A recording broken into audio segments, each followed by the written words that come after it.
नमस्कार मित्रों, मैं दिव्य दर्शन पुरोहित गुरुदेव जी चौड़ोदरा से बोल रहा हूँ। हम लोग देख रहे हैं दिन ब दिन क्लाइमेट की हालत बहुत बद से बदतर, उससे भी बदतर होती हुई चली जा रही है।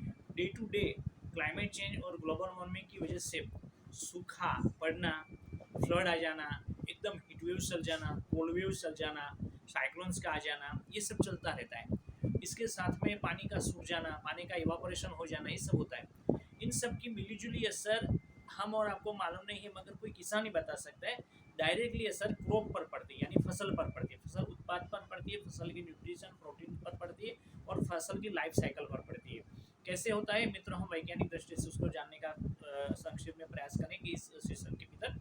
मित्रों, कार्बन डाइऑक्साइड बढ़ रहा है, सब जानते हैं। कार्बन डाइऑक्साइड आप कहेंगे कि भाई साहब पुरोहित जी, कार्बन डाइऑक्साइड तो बहुत अच्छा है वनस्पति के लिए, तो फोटोसिंथेसिस करके उसकी डेवलपमेंट भी करती है वनस्पति और कार्बन सोख लेती है। तो आपकी बात सही है, फोटोसिंथेसिस के प्रक्रिया से कार्बन डाइऑक्साइड वो सोख लेती है। मगर कार्बन डाइऑक्साइड चूंकि इतना बढ़ गया है, इतना और दिन प्रतिदिन बढ़ता है, भीतर पिछले 6 सालों के भीतर 406 से लेकर के 417 पार्टिकल्स पर मिलियन का पहुंच जाना बहुत डेंजर साइन है। और ये सदियों तक ये कार्बन डाइऑक्साइड बना रहेगा अगर आज भी हम न्यूट्रल कर देते उसका उत्पादन तो इससे चलते क्या होता है कि फसल की उत्पादन में बहुत बड़ी बढ़ोतरी हो जाती है। क्या होता है, फसल बढ़ने लगती है, उससे क्या होता है, उसकी लाइफ साइकिल गड़बड़ा जाती है, पारण उसके जल्दी जड़ जाते हैं। उसकी लाइफ जो मान लो 3 महीने में गेहूं की पैदावार होनी चाहिए थी, तो 2-2.5 महीने के भीतर हो जाती है। उससे होता क्या है कि फसल बहुत कम आती है, जितनी आनी चाहिए उतनी नहीं आती है। दूसरा क्या होता है, फसल के अंदर प्रोटीन और न्यूट्रिएंट्स जो रहते हैं वो सब खत्म हो जाते हैं। मतलब बहुत कम पैदावार तो होती है, मगर उसके साथ में कम प्रोटीन वाली पैदावार होती है। दूसरा क्या होता है, कार्बन डाइऑक्साइड क्या करता है, गर्मी बढ़ा देता है। अभी फसल है एक बच्चे की तरह होती है। बच्चों को हम तापमान असही तापमान सहन नहीं कर सकते, बूढ़े भी बुजुर्ग लोग भी असही तापमान सहन नहीं कर सकते। तो ये असही तापमान हो जाता है।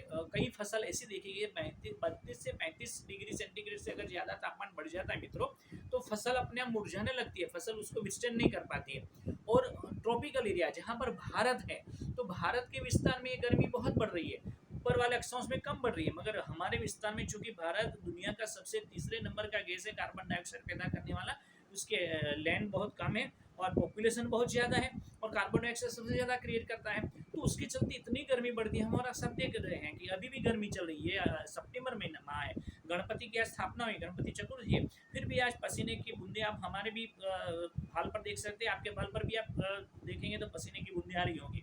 ये कहना तात्पर्य क्या है कि कार्बन डाइऑक्साइड इतना बढ़ गया है कि वो उसके चलते उसके लाइफ साइकिल कम होने लगी है मित्रों। और उसके चलते भारत विश्व का सबसे ज्यादा गेहूं उत्पादक देश है। पूरे विश्व का 14% यानी 14% गेहूं अकेला भारत पैदा करता है। अब उसकी हर साल पैदावारी कम होती हुई चली जा रही है। पैदावारी कम होने की वजह से क्या होता है, गेहूं की फसल कम होती हुई चली जा रही है, गेहूं मार्केट में मिलना उपलब्ध नहीं होते, गेहूं की भाव भी प्राइस भी बढ़ जाती है। उसके साथ में क्या होता है, क्लाइमेट चेंज की ग्लोबल वार्मिंग की वजह से मित्रों पानी जो लैंड में है, अंडर वाटर ग्राउंड है, वो ग्राउंड वाटर का पानी नीचे चला जाता है। मतलब जो बोर में पहले 35 फुट पर पानी मिलता था, 150 फुट पर पानी मिलता है। सोइल का पानी इवापोरेट हो जाता है, इतनी गर्मी है। और वनस्पति का फसल का पानी खुद भी इवापोरेट हो जाता है। तो पानी तो उसका मूल पदार्थ है फसल के लिए, अगर वो नहीं मिलेगा तो फसल कैसे पकेगी, तो मुरझा जाएगी। तात्पर्य कहने का ये है कि सबसे ज़्यादा असर ट्रॉपिकल एरिया को हो रहा है और भारत को हो रहा है, हमारे देश को ही, हम जिसको माता भारत के, उसी को हो रहा है। उसी की फसल उत्पादन कम हो रही है। उसके चलते होगा क्या, किसानों को नए सिरे से सोचना पड़ेगा, किसानों को नई फसल के बारे में सोचना पड़ेगा, फसल कब ले, कब बीज बोए और कब उसको फसल को का परिवर्तन करें, ये उसको सोचना पड़ेगा। वैज्ञानिकों को क्या सोचना पड़ेगा, नई नई फसल की बीज ढूंढने पड़ेंगे कि जो इतनी गर्मी में भी सहन कर पाए और बढ़ सके। दूसरा तीसरा हम लोगों को सहन करने का है, क्या होगा, हमें हमारी खुराक फूड हैबिट चेंज करनी पड़ेगी। मान लो गेहूं मिलने वाले नहीं है, कम कल 5-10 सालों में गेहूं की पैदावारी कम हो जाएगी, तो राइस पर, चावल पर चले जाना पड़ेगा या तो सब्जी पर चला जाना पड़ेगा। तात्पर्य ये है कि बहुत बड़ा परिवर्तन हो रहा है क्लाइमेट चेंज के चलते। मित्रों, एक अंतिम वाक्य जो पूरी साइंस कम्युनिटी के बहुत प्रिय, वो याद रखें।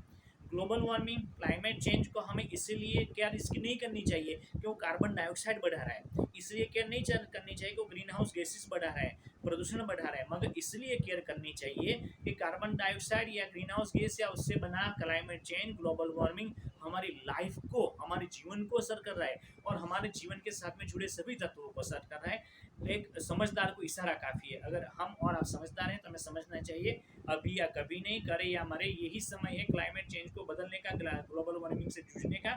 सरकार करे ना करे, उद्योगपति करे ना करे, दूसरे करे ना करे, हम छोटे छोटे किसान हैं, हम छोटे छोटे भारतीय हैं, छोटे छोटे लोग हैं, वो सब कर सकते हैं। तो आइए मिलजुल के प्रण करें और कुछ ना कुछ करके दिखा दें, ताकि आने वाली हमारी पीढ़ी अच्छी फसल खा सके, प्रोटीन से भरी, न्यूट्रिशन से भरी गेहूं की उत्पाद या चावल की उत्पाद खा सके।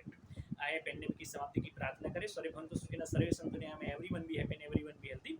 दिस इज दिव्य दर्शन पुरोहित और गुरुदेव जी।